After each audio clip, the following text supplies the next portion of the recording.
welcome to my channel, Andra Makes, and today we're continuing the vlog live series, and I'll be chatting with the lovely Sam from Frugalisama. And if you haven't already, go check out her channel. I will put a link to it in the description box. She talks about all things sewing, and she emphasizes sewing on a budget, and who doesn't want or need that, right? So be sure and check out her channel and subscribe if you haven't already. And here's my conversation with Sam. Hi, Sam. Thanks so much for joining me in the vlog live series where we're going to talk all things YouTube. And I'm so excited to chat with you today. And I know our viewers are going to love it as well. So thanks so much. Hi, Andrea. Thank you. Thank you for asking me. I am delighted to have you. How long have you had your YouTube channel, and what prompted you to start a YouTube channel? So I started about April last year, just before the Great British Sewing Bee was aired last year. I've been thinking about it for years and years well, not years, for a long time, to start a channel. And I bought the book, the Great British Sewing Bee book that was brought out for that particular series. So I kind of thought that's the push that I needed, you know what I mean? It was just I needed something to talk about and to go for. So yeah, I did it April last year, just over a year ago.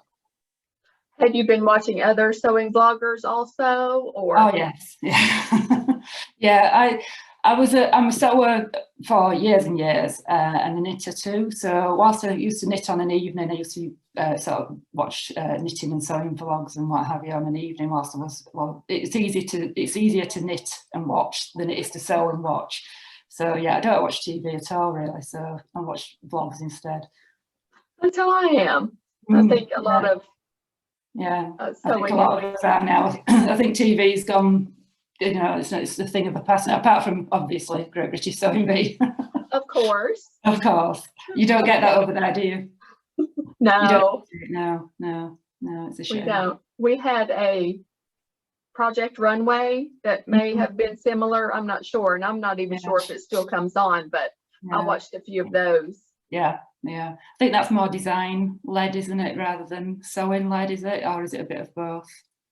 I think, I'm not sure now that you say that. I don't remember. It's been a while. Yes. Yeah. Okay, if you think it has YouTube changed at all since you started your channel? And do you think you have changed at all since you started your channel? Well, since I started my channel, it's only been about a year. So YouTube's constantly updating and changing things. It's always trying to keep up with what TikTok are doing and Instagram Reels and things like that. So the only big change I've seen really with YouTube recently is the 1 minute ones. I can't remember quite what it's called now. Is it Shorts? Yeah. I'm not sure whether that's going to be suitable for sewing. I don't really know how you could apply it with something so quick. But yeah, YouTube are constantly changing. They have to do. Since I started watching YouTube, I think there's just so many thousands of hours just uploaded, isn't there? So it's quite difficult to sort of, there's the live ones now and things like that. That didn't used to happen before, but that's sort of less recently. Yeah, for me, being on YouTube has been life-changing, really. It sounds a bit dramatic, but I was in a job that I wasn't particularly enjoying, and I think with the channel it gave me the confidence to apply for a job in a fabric shop. And I think part of being on YouTube and doing the tutorials and that sort of thing, I think that's really been a big part of me getting that job. It's not a well-paid job. I'm not going to make a lot of money doing it, but it's a dream job for me in that I'm writing blog posts, I'm doing social media, I'm sewing up samples, I'm not just working in a shop. So, you know, it has changed me in that way, and confidence as well. I think it's changed my confidence in myself. I'm not a nervous person, but it's just belief in myself, in what I'm capable of doing, I think, more than anything, really. Good for you. That's wonderful. And working in a fabric shop, you get to pet fabric all day. How wonderful is that? Yeah, it's wonderful. And also pick it as well. You know, she's had sort of reps in, and we've chosen fabrics to have in the shop as well. So it's been sort of wide and varied role. It's been really interesting. Sounds delightful. Yeah. Since you've had your YouTube channel, have you ever wanted to not YouTube? No, I haven't. I think the hardest part of it is not coming up with ideas. It's having too many and being able to actually put those into some sort of format. So just sort of recently I've got a little bit overwhelmed because my subscribers have gone up, and therefore the expectations, perhaps more my expectations than the viewers. But I'm still putting out sort of between 1 and 3 videos a week, and I wouldn't do that if I wasn't enjoying it. So no. I am amazed at your content, and not only are you giving us wonderful content, it's obvious how much work and time and effort that you put into your videos, especially the research for the free patterns and all that. So that is just amazing. You're doing that's part of what I enjoy doing, because my background before this was working in a medical library. So it was quite research based. It's different sort of research, but that's part of my nature, is to find things out and discover things. So that's part of my sort of natural, you know, that's what I like to do, sort of thing. Yeah. Well, it's obvious that that's one of your gifts. You do a tremendous job. Thank you. What do you think is the most challenging thing about having a YouTube channel? And then conversely, the most rewarding thing about having a YouTube channel? Back to the challenging thing, really, just keeping a balance, really, I think. You know, I started this channel during a pandemic where I was still working, but I was working from home and I wasn't going into work as often. So I was able to produce that amount of videos. Whereas now I'm sort of going out to work, and although I only work 2.5 days a week, it's just keeping that. I think that's the challenging bit, is just keeping my sort of creativity down, so that I can sort of produce and edit, and because you'll know this, we do it all. We do the research, we do the filming. Such a small part of what you actually do. When what people see is the film, but all the editing and everything else, it's quite a small bit. So I think that's a challenging bit for me, is just sort of taking a step back and just not doing as much. And what was the other side of the question, sorry? The most rewarding thing about having a channel. Oh, the rewarding bit is the community, I think. You know, I think it's just engaging with people, and in the comments, I just love talking to people in the comments. And right from the very beginning, I encourage people to give me suggestions of what videos to make, what videos they wanted to see, and things like that. So I do feel like I've built a little bit of a community where, you know, people feel like they can come to me and ask questions, and we can have a chat in the comments and what have you. That's been great. I think it's just learning things as well. You know what I mean? It's been a huge learning curve. I'm not a techie person at all. I can see you nodding. Yeah. You know, I did have help from my son to start off with the editing suite, how to get onto it and what to do, and then he just left me. You know, it's just left me to it, and you just learn as you go. So it's been a massive learning curve, and I'm not natural on social media neither, so that's been a big thing to get through as well.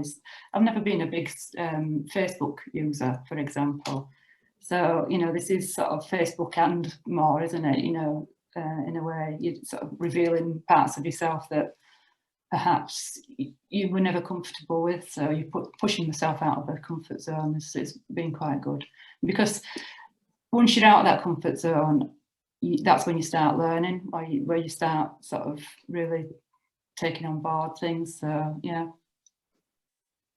And I know you touched on this a little bit, but as far as your content, how do you balance your content, maybe as far as what you personally want to upload versus maybe what you think would resonate with your viewers? Yeah. I think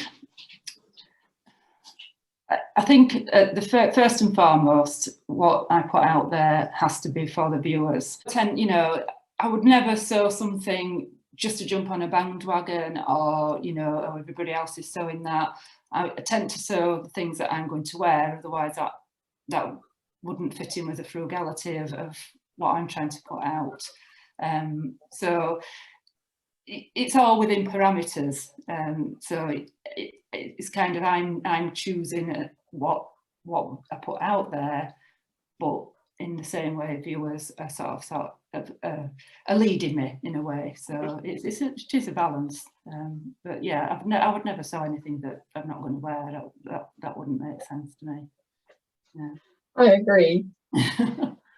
When you started your channel, did you have any long-term goals, or was it just, I want to record my sewing journey, or what happened there? Well, I saw your interview with Sarah, by the way, Sarah Lawson, and I would say that both Sarah and your first one, Inside the Hen, is she called Abby? Lindsay, yes, Inside the Hen. Yeah, watched those for years, and I can see how, Sarah had a business before she started on the YouTube, and that's never been part of the plan. But I think, no, I didn't have long-term goals. I think it was just something inside of me that wanted to sort of reach out to people, to say, because you see so many videos saying how expensive sewing is, and I kept thinking, well, it doesn't have to be, and I just wanted to get that across. So in terms of long-term plan for that, I just wanted I wanted sewing to be accessible to people. So that was really the main goal. In terms of making it into a business, no, there's no long-term plan for that at all. The ads that you get on YouTube, they're not going to pay the mortgage or whatever, so it's not, but it is time consuming by the same token, so you need some sort of compensation for that. So, but that's the only, the plan was to make sewing accessible to people, really. Yeah. And if you have had any, I can't imagine you having any, but how do you handle unkind comments? No, I haven't. No. I think I got somebody sort of put a question mark on an early video. Probably couldn't understand what I was saying, I don't know. But no, I've never really had unkind comments at all. I think that's possibly because the videos have always come from a sense of community and a sense of kindness and a sense of, even when I'm reviewing the Great British Sewing Bee, I've just said, please don't say anything about people because they could be watching or the family could be watching. So no, I've never really had that. But I imagine as the channel, if it was to get bigger, then the chances of that happening are going to be higher. And I've not really got a strategy for coping with it. Instagram's been the same. It's everybody's been really nice and lovely. I think the sewing community in general are nice people, but you're always going to get the odd person that's not been within the sewing community that are putting sort of not very pleasant remarks on. But the whole be kind thing that went around a couple of years ago, that we've just got to keep that in mind, haven't we, really? I agree, and that has been the consensus so far with everyone I have interviewed, and I'm so pleased to hear that is not the norm, especially in the sewing community. Yeah, it is. I mean, and on Instagram as well, it does seem to be the norm. Yeah. If we allow it, the comparison game can be discouraging. How do you handle the comparison game? I don't really compare myself to other people. I do watch other videos, and I suppose it was possibly more of a thing when I was starting off, in that I can't, you kind of, you're watching other people and you're thinking, oh, well, that's somewhere to improve what I'm doing. But no, I don't really sort of get involved in that side of things. It's, I think I'm quite a strong character, so no, I don't tend to sort of say, oh, they're doing this, I should be doing that. I tend to sort of steer my own course, really, and like I say, driven by what viewers want. Yeah. It's a great attitude and outlook, and is encouraging. So thank you for that. Yeah. Reaching 1,000 subscribers is a huge milestone when you have a YouTube channel. What advice or encouragement would you give smaller channels who haven't reached that milestone yet? Well, I've noticed that you're nearly at 1,000, so well done and congratulations. It's it is a huge milestone. I was sort of nearly 6 months in before I reached 1,000 subscribers, and it did seem like a huge hurdle to get over. And for anybody who's watching this who doesn't have a YouTube channel and wondering why it is a milestone, that's when you potentially can get monetized, but you still need the watch hours. So you still need to be able to have that side of things as well. So there's no point having 1,000 subscribers if they're not watching your content. So my advice really is just to keep turning up. You know, you've just got to keep on putting out videos, and videos that people want. So by all means, start a YouTube channel and put out content that you want. But if people don't want that, then but you want the 1,000 subscribers, you've got to balance the two. You've got to put out what people want, basically. One of my top tips is collaboration, which is exactly what you're doing with these. You know, collaboration is a huge thing in that your viewers will go and watch somebody else's videos and vice versa. So I think the huge stepping stone for me was collaborating with Rowan. You know, when we did the Frugal Frocks challenge, I was already at the 1,000, but I would say that my subscription level sort of doubled after that. So yeah, collaboration, just reach out, like I said earlier. Sewing people are friendly people. We seem to want to help each other. Alex Judge gave me a shout out early doors. Michelle at the Sewing Bunny, she gave me a shout out early doors. Kristen at the Dahlia Society, she gave me a shout out. You know, nobody is sort of protecting their little bubble. Everybody seems to be really friendly. We're in the Facebook group, you know, the help that we get on that. Everybody just seems to be happy to help and collaborate. So I think, you know, if you are trying to get over that 1,000 mark, just reach out. Yeah. I know you during the Frugal Frocks challenge, you and Ruwan were so gracious and welcoming to newer sewing bloggers and included us in that challenge, and I just thought that was so kind and wonderful. I mean, it was just that is how we are, but it was also, I think that challenge just took everybody it was a really good challenge to get everybody inspired, I think, and motivated. The timing of it was great.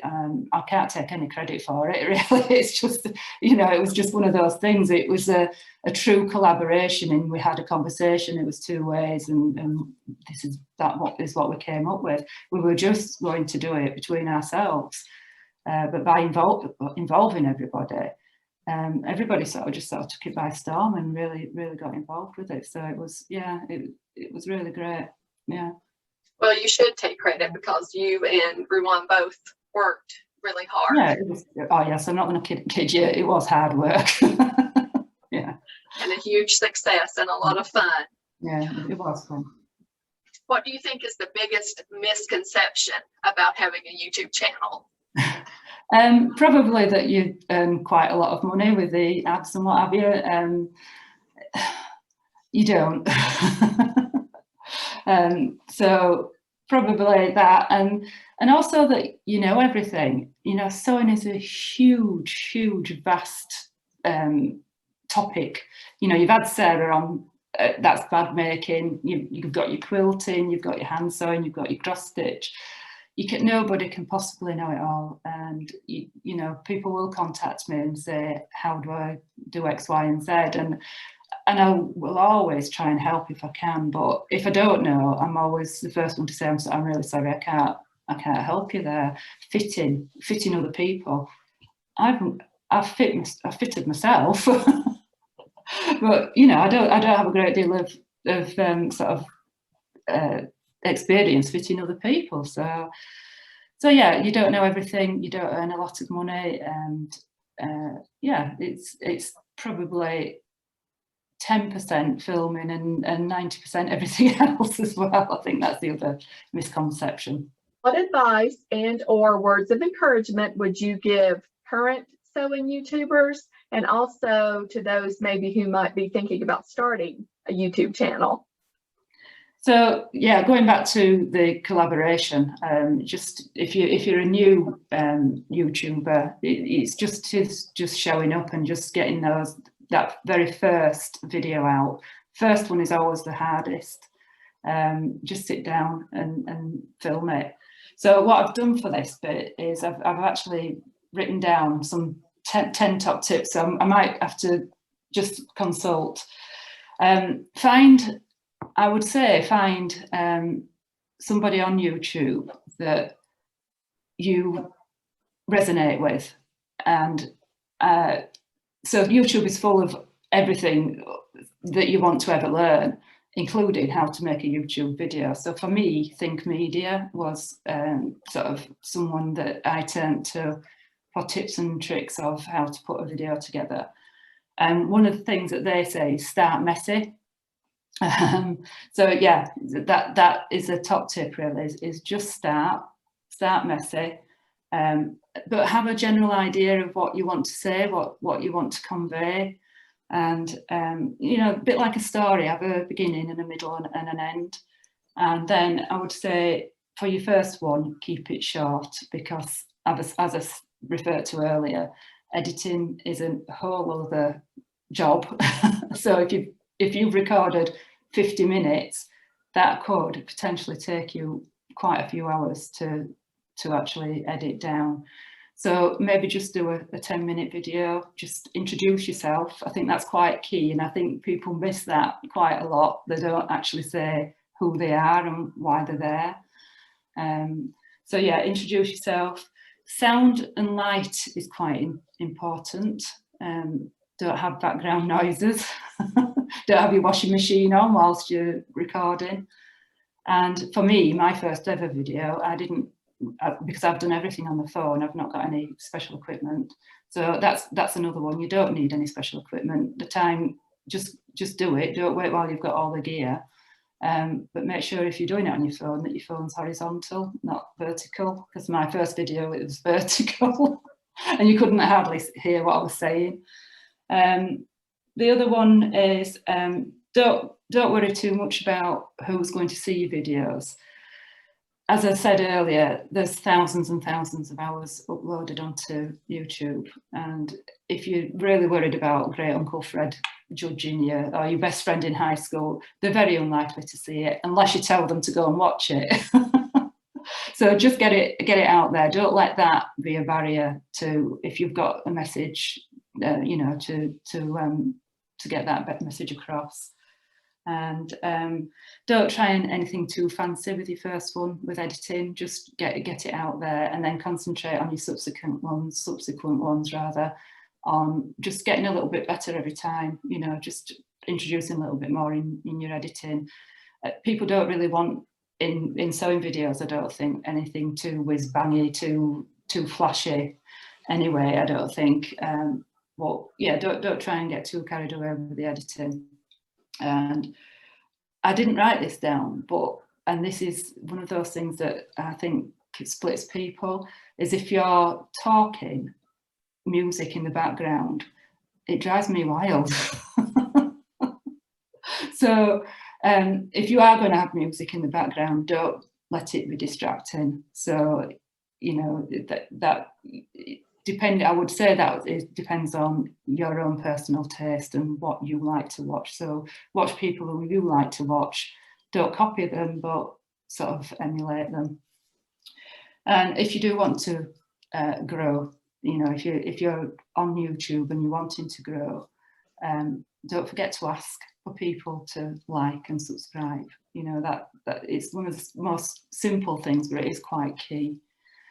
So yeah, just keep things relevant, keep things for what people want to see, and yeah, don't be scared of asking for people to like and subscribe and hit the notification bell. It makes me cringe every time I say it.